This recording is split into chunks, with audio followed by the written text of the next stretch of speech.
Boa tarde, você em casa, estamos de volta com Saúde e Bem-Estar com o Dr. Cleiton Alencar, aqui no canal 14h30, todo domingo, não perca o nosso programa. Hoje nós temos o prazer, a alegria de receber o Dr. Charles Villacorta, grande urologista paraense, professor de várias universidades do Pará, é um formador de opinião, uma pessoa que tem uma opinião pautada na ciência da verdade, na urologia real e não nessa coisa virtual do achismo. Então o Dr. Charles Villacorta vai falar conosco nessa tarde. Não perca, voltamos daqui a pouco com você.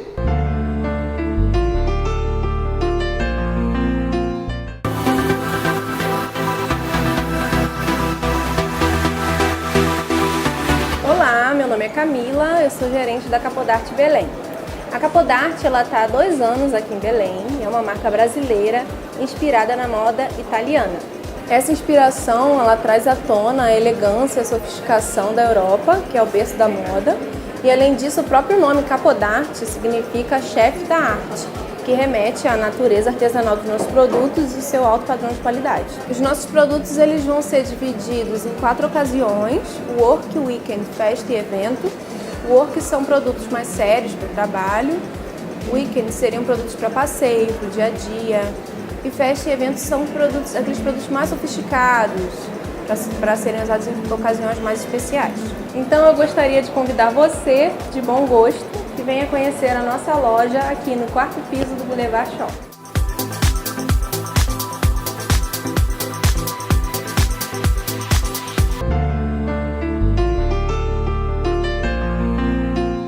Hoje, recebendo o Dr. Charles, muito obrigado pela sua aceitação do nosso convite. Dr. Charles Villacorta, nós vamos falar sobre um mito que existe nas academias. Dr. Charles, como urologista, como cientista dos hormônios masculinos, nós sabemos que sua tese de doutorado teve muita coisa de hormônios masculinos. Nós queríamos que você esclarecesse para a nossa população, para o nosso telespectador, esse mito que é o uso em academias, indiscriminadamente, dos hormônios para que a gente chama de bomba, que o pessoal chama de bomba. Quais são esses hormônios? Quais são os riscos que a gente pode falar para o nosso telespectador? Bem, boa tarde a todos, é um prazer estar aqui. Inicialmente eu gostaria de falar realmente que a testosterona, ela é um hormônio masculino que provoca várias sinalizações no nosso corpo, como por exemplo a formação dos caracteres masculinos secundários, que é a questão do pelo no rosto, pelo na região genital, a evolução natural, a maturação do sistema genital masculino, o interesse sexual, o libido, a musculatura, a alteração de voz, enfim, várias funções no corpo de maneira natural. A testosterona, ela é diferente da mulher em relação ao homem. Durante a vida do homem, há um declínio lento e gradual da testosterona. Isso acontece a partir mais ou menos dos 40 a 50 anos, com um pico de incidência em torno dos 60 a 65 anos. Então, a testosterona, na verdade, cai no homem em apenas 20 a 25% da população masculina, que é diferente na mulher, que toda mulher vai chegar a um determinado momento e vai ter uma parada da produção do hormônio feminino, que é o estrogênio. Então, no caso da testosterona, virtualmente, a maioria dos homens vão ter níveis normais de testosterona até o final da vida. Então, somente 20% que vai ter esse declínio do hormônio testosterona. Exatamente. Só 20% da população masculina como um todo vai ter um declínio significativo. Quando mais velho é o paciente, maior esse declínio. Então, todo homem precisa fazer reposição de testosterona? Não. Nem todo homem precisa fazer reposição de testosterona. Toda queda hormonal vem associada com sintomas? Também não. Então, a indicação da reposição hormonal, ela se faz para aquele paciente que tem uma diminuição nos níveis séricos de testosterona associado a sintomas. Então, esse é o paciente que tem indicação de fazer testosterona. Qualquer outro paciente que tenha níveis normais de testosterona não tem uma indicação médica para fazer uso de testosterona. O que existe nas academias, na verdade, é o uso de substâncias semelhantes à testosterona, são esteroides, artificiais, sintetizados, que tem menos efeito androgênico, ele tem menos efeito na parte sexual, na parte secundária masculina, e tem mais efeito anabolizante. Então ele tem mais intenção, esses esteroides sintéticos, eles têm intenção de aumentar musculatura. Mas como são parecidos com a testosterona, eles têm efeitos positivos, mas também efeitos negativos. Então, a população jovem que utiliza esse tipo de esteroide sintético tem os riscos inerentes aos fatores androgênicos do esteroide.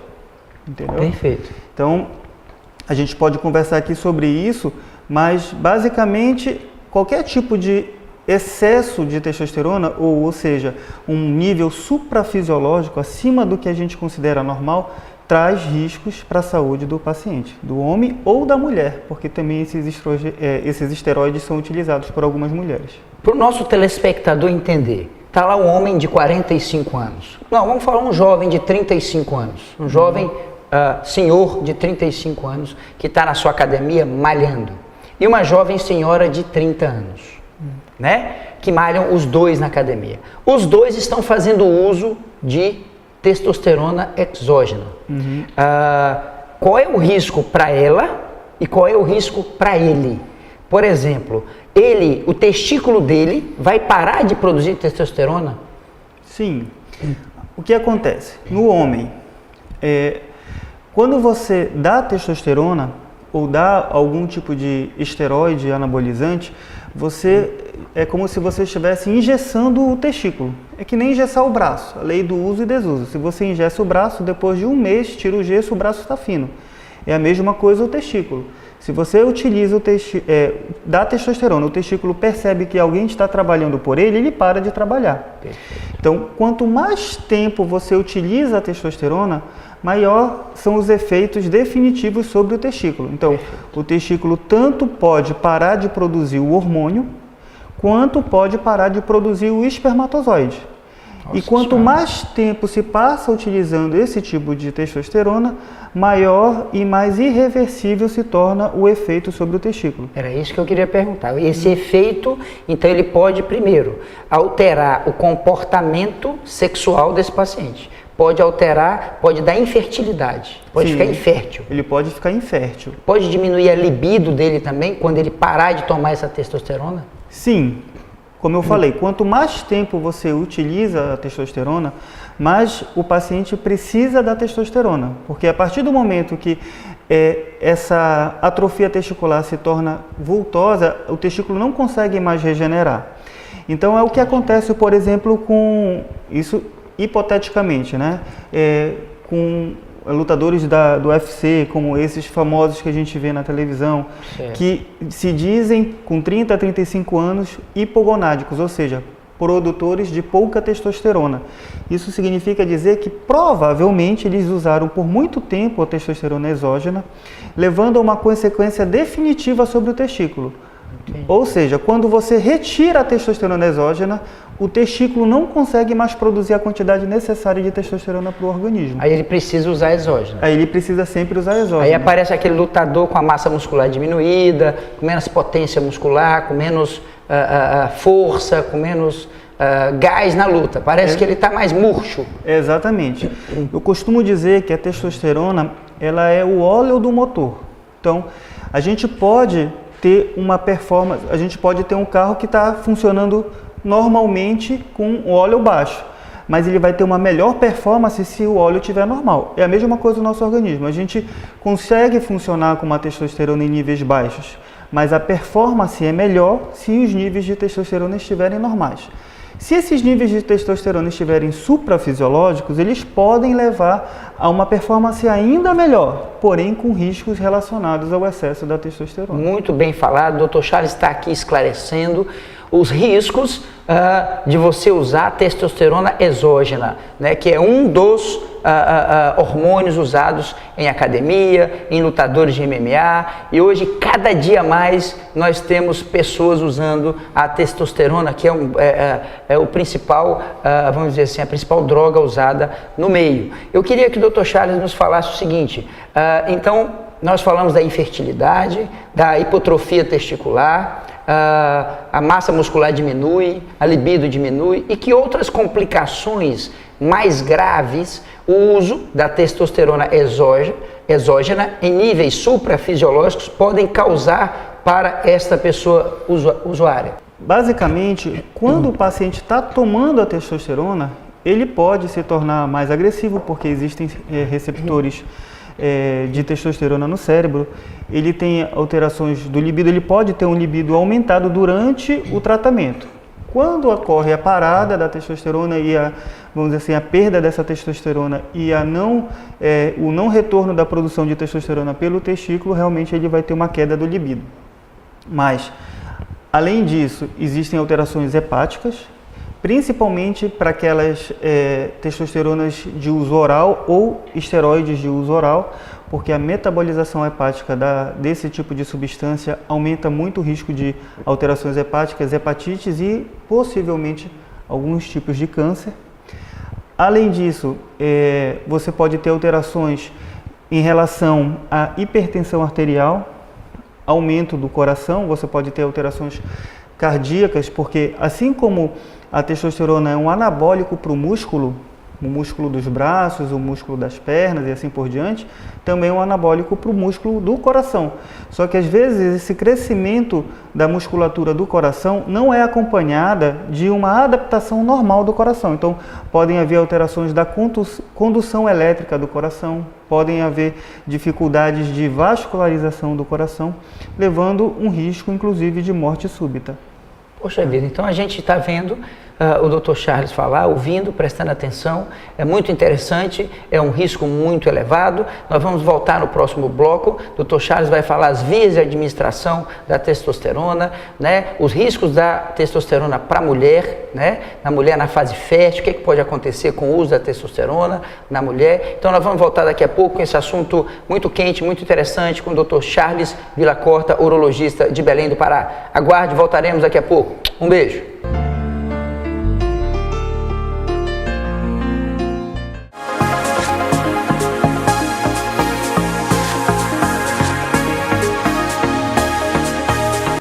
Olá, meu nome é Ismael, sou da loja Polo K. Quero apresentar a vocês aqui a nossa loja, que tem uma proposta muito legal, que traz toda a elegância dos campos de polo para as ruas. A nossa loja se encontra no Shopping Boulevard e também no Shopping Grão-Pará. Nós trabalhamos com diversos tipos de confecção masculina, infantil, feminina. Nossa confecção masculina se divide em alguns modelos de polo, como polo básica, polo jogador. Nós temos também polo fit. Nós trabalhamos com a confecção feminina, nós temos vestidos, temos polo básica também. Nós temos aqui também as nossas polos jogadores. São polos super bonitos, com ótima qualidade, bordados, né? Que são polos que remetem às camisas dos times de polo, né? Vou mostrar para vocês aqui um pouquinho do nosso produto, das nossas coleções. Nós temos aqui a nossa coleção feminina, tem diversas cores, vários modelos, vários tipos de tecido, tipo de algodão. Nós trabalhamos com a malha piquê, com a malha de algodão liso também. Temos aqui vestidos, né? Tanto infantil quanto, né? Tal mãe, tal filha. Trabalhamos aqui também com a nossa confecção masculina, nós temos polo com estampas e polos básicas também. Nós temos aqui esse drive também, ele é em couro, todo em couro, super moderno, azul royal, na cor do verão aí, é uma cor que está bem presente na moda, super confortável, uma palmilha dentro de poliuretano, é muito, muito confortável mesmo, nossos clientes adoram.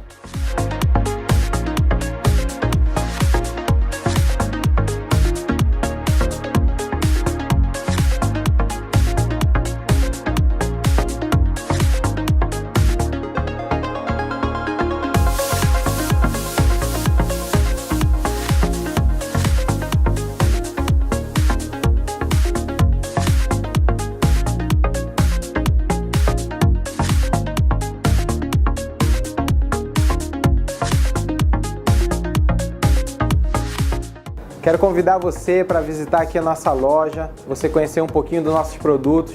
Agora para o final do ano vem muitas novidades, muitas polos com preço promocional, tá bom? Para você dar um ótimo presente para a pessoa que você gosta, para essa pessoa querida. Nós nos encontramos em 2 endereços, aqui no Boulevard, no 4º piso do shopping, e lá no Shopping Bosque Grão-Pará, também no 2º piso. Você é sempre bem-vindo aqui na nossa loja, nós estamos sempre com novidades, aguardamos você.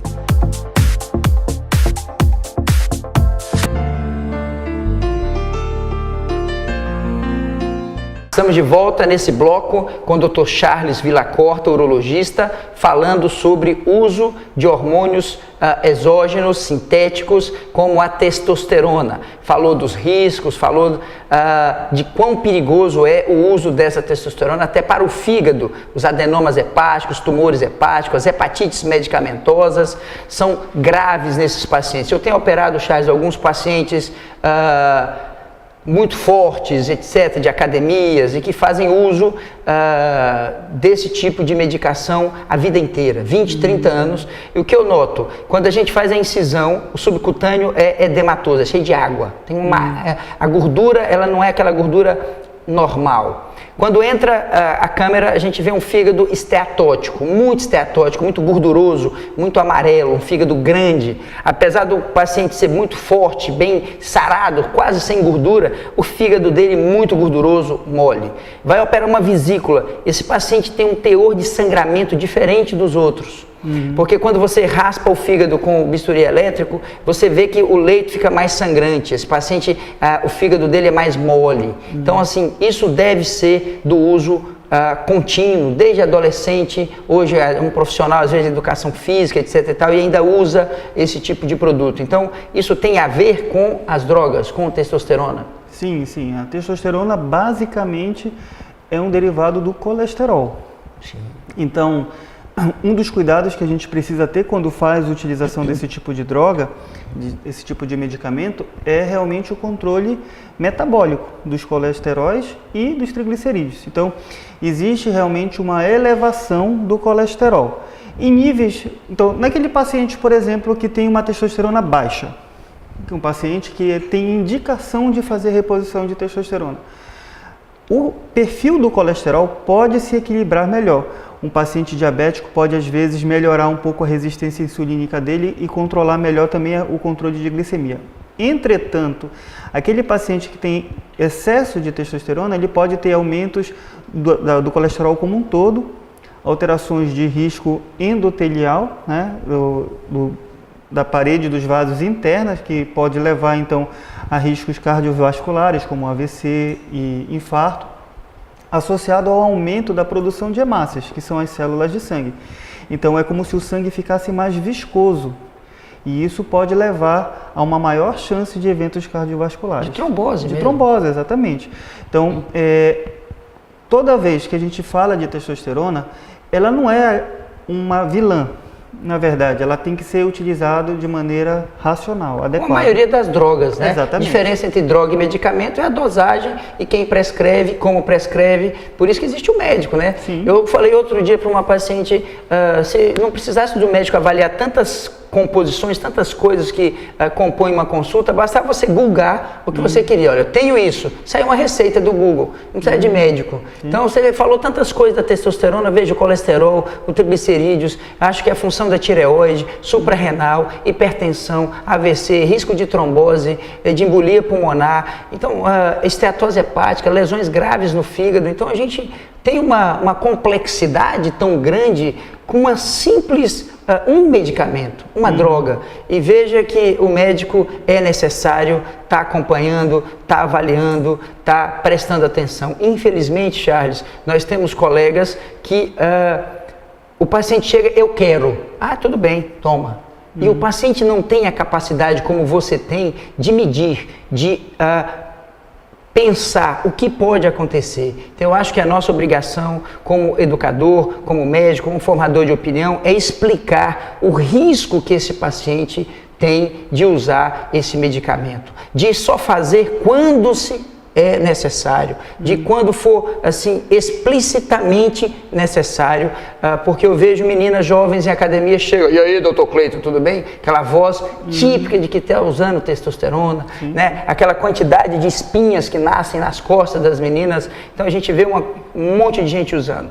Então, assim, eu fico feliz do Charles estar esclarecendo que o uso da testosterona tem que ser acompanhado, né? Ultrassom hepático, as enzimas hepáticas, tem que ter avaliação de um cardiologista para ver o risco cardiológico, tem que ver se é necessário o uso ou não. É um medicamento, ele não pode ser usado do dia para a noite, quero ficar fortinho e vou usar. Não pode, não é isso, doutor Charles? Exatamente. Então, mesmo para pacientes que têm indicação de fazer a testosterona, esse acompanhamento ele inicialmente é trimestral, depois passa a ser semestral e depois passa a ser anual. Então, o paciente precisa fazer toda essa monitorização que você falou, além da próstata, né? Além de acompanhar a próstata, exatamente. Isso. Não que a testosterona cause câncer de próstata, essa relação não é verdadeira. O câncer de próstata não é produzido pela testosterona. Porém, a testosterona pode alimentar e, vamos dizer assim, antecipar um crescimento de um tumor que já existia lá na próstata. Então, ele pode alimentar o crescimento do tumor. Não provocar, mas ele pode aumentar um tumor que já estava em crescimento. Então, o acompanhamento é fundamental, né? Além desses cuidados em relação ao controle de hemácias, porque se realmente o sangue ficar muito viscoso, às vezes há necessidade de diminuir a dose ou suspender por um período, avaliar a questão da apneia do sono, porque a apneia do sono já leva a um aumento da viscosidade do sangue, associado com a testosterona pode piorar. Então são cuidados gerais que a gente precisa ter. O controle do colesterol, né? O controle das enzimas hepáticas, como bem foi dito. Então precisa haver um acompanhamento com o uso dessa medicação. Então nós estamos conversando com o Dr. Charles sobre o uso da testosterona, uso indiscriminado. Veja o risco que você corre de tomar uma decisão, de comprar uma injeção, de tomar o comprimido, como ele falou, que é tão arriscado. Dr. Charles, quais são as vias de administração da testosterona? Então, nós temos testosterona em forma de comprimidos, via oral, esteroides orais. Temos os injetáveis e os tópicos, os produtos em gel ou álcool gel, né? Que são substâncias que têm uma absorção bastante rápida pela pele. Os mais seguros realmente são as aplicações intramusculares e as aplicações tópicas com gel ou soluções alcoólicas. A via oral, por conta da absorção intestinal e posterior metabolização hepática, tem um maior risco para efeitos colaterais no fígado. Então as outras vias são mais seguras. No Brasil já tem todas essas Sim, nós temos essas apresentações no Brasil. Para uso de testosterona, suplementação de testosterona, a gente tem de bastante uso, de amplo uso no mercado, a testosterona intramuscular e as testosteronas tópicas. Você estava falando fora do ar do risco que foi subestimado da testosterona tópica. Explique para o nosso telespectador, esse paciente que usa essa testosterona tópica gel, qual é o risco que corre, que a Anvisa passou desapercebido isso aí? Sim, é que na verdade a testosterona tem um controle razoável quanto à sua compra nas farmácias. Você precisa de uma receita controlada, uma receita carbonada com o CPF do médico, com a indicação clínica adequada e assim por diante. Entretanto, a testosterona gel, ela teve, durante o seu lançamento, menos requisitos para ser vendido pela farmácia. Então, é muito mais fácil comprar testosterona gel, porque inicialmente pensou-se, é uma testosterona tópica, só vai ter efeito tópico. Não, mas não é verdade. Na verdade, a testosterona ela é absorvida pela pele, mas tem efeitos sistêmicos exatamente iguais aos efeitos de uma medicação intramuscular. É a mesma droga, só muda a via. Exatamente, a mesma droga. Ou seja, o controle quanto a essas testosteronas géis precisa ser tão importante quanto o controle para as testosteronas intramusculares. O que a gente vê nas academias é que a testosterona gel virou um complemento de outros tipos de anabolizantes. Vou passar esse gelzinho aqui, subvalorizando realmente o efeito que essa testosterona gel causa no corpo como um todo. E também a gente estava comentando, você comentou sobre o risco de o pai estar usando à noite em casa e às vezes tem uma filha pequena e o contato da mão suja com o gel com a criança pode também prejudicar essa criança, Charles? Sim, essas testosteronas em gel e álcool, elas precisam ser postas, e espera-se alguns minutos para que haja absorção, e posteriormente é orientado que se coloque a camisa, que o paciente fique vestido por pelo menos 2 horas a 3 horas depois da aplicação, porque existe o risco de contato e de passar um pouco dessa testosterona para outra pessoa que tenha contato com a pele do paciente. Se for uma criança do sexo feminino, pode provocar alguma alteração, doutor Sim, Charles? podem haver, dependendo da quantidade de absorção e da frequência, podem haver repercussões como a virilização, né? Pelos, acnes e assim por diante. Mas isso num contato mais crônico. Entendi. De qualquer jeito, como a medicação é para ser feita de maneira diária, a aplicação da testosterona em gel é feita diariamente. Então, tem que se ter esse cuidado de, depois que tiver secado a medicação na pele, você coloca novamente uma camisa para proteger a área que foi aplicada. Poxa, que bom. Então, eu acho que a gente está esclarecendo bastante para você em casa, com o Dr. Charles Villacorta, urologista, sobre o uso indiscriminado da testosterona, quais são os seus riscos. Não use de maneira irracional, irracível. Procure um médico, procure um urologista de preferência, que vai conseguir avaliar a sua próstata, pode lhe encaminhar para um hepatologista, para um gastro avaliar a sua função hepática, dependendo do tempo que você use, né? Charles, pode-se fazer também ultrassom do testículo para ver se está tendo uma hipotrofia, tem alguma alteração macroscópica do testículo? Bem, o testículo é um órgão de fácil exame físico, né? Certo. Então, na hora que você examina o paciente, você consegue rapidamente visualizar o tamanho do testículo. Agora, claro, o ultrassom ele consegue quantificar com maior facilidade e você pode utilizar como um marcador. Certo. Só que, quando você utiliza a testosterona para um paciente jovem, você sempre tem que pensar na questão da fertilidade realmente. Então, se esse paciente não tem prole constituída, é meio temeroso usar testosterona. Ele pode haver indicação? Pode, mas é muito restrita a indicação de testosterona terapêutica em jovens. Então, tem que ter esse cuidado pensando na prole que esse paciente ainda pretenda ter lá no futuro. Então, os filhos realmente. Exatamente. Então, o volume do testículo está diretamente relacionado à produção de espermatozoides. 80% do volume do testículo é espermatozoide. Então, se você tem uma diminuição do volume do testículo, você tem uma diminuição da produção de espermatozoides. Muito bem, eu queria agradecer o Dr. Charles Villacorta, que teve a cortesia de vir aqui nos brindar com a sua presença. Com certeza ele vai participar de outros programas e a gente agradece adentrar a sua casa nessa tarde de domingo. Eu fico muito feliz de você absorver, passe adiante o que você está aprendendo com a gente, converse com o seu médico, né, curiosidades. Se você tem um filho adolescente que está indo para a academia, que está ficando fortinho, converse com ele, esclareça, né, é muito importante. Um abraço, um beijo no coração, saúde e bem-estar com o Dr. Cleiton Alencar. Voltamos domingo que vem.